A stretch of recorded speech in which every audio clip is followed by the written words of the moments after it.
こんにちは。ハローワーク求人票書き方セミナーの事務局、瀬口です。セミナー受講後、たくさんの方から質問をいただいておりますので、お答えしていきたいと思います。はい、今回の Q&A はQその他です。こんにちは。今回もよろしくお願いします。よろしくお願いします。今回は働かせ方改革とは、先生の名詞をよく見ると、働き方改革じゃなくて働かせ方改革コンサルタントになっていますと聞かされましたね。どんな意味があるんでしょうかってことです。面白い質問ですね。はい、そうですね。たまにお気づきになる方いらっしゃいますよね。これあえて私こだわって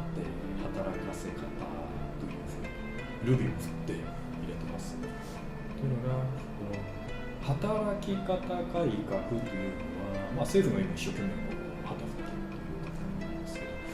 あれはこれは私の持論ですけども、あの言葉の背景にあるのは、我々経営者サイドがどちらかというともう、悪徳とまでは言えないにしてもですね、政府としては何か労働者をこき使ってですね、ものすごいこき使ってで自分たちだけ超えようとしているようなところがあると、それを前提にしているような言葉としか取れないんですよ。で一方で大多数の企業はですね、やっぱりそんなんじゃなくって、もっともっと真面目に考えて、自分の従業員にですね、いかにやる気を持ってですね、頑張っていただいて、それで売上なり利益を上げたものについて、やっぱりちゃんと正しく管理してあげましょうねということを真面目にやられてる経営者っていうのが大多数なわけですよ。だからそういった方々がですね、やっぱりマネジメントをきっちりやってるっていうことからいくとですね、本来的には我々サイドがちゃんとコントロールして働かせ方をですね、改革してるんだ、そうしなきゃいけないんですよ。そういう意味合いであえてこういう言い方をしてます。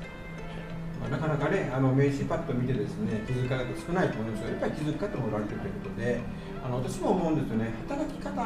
改革、働く方の改革ではなくて、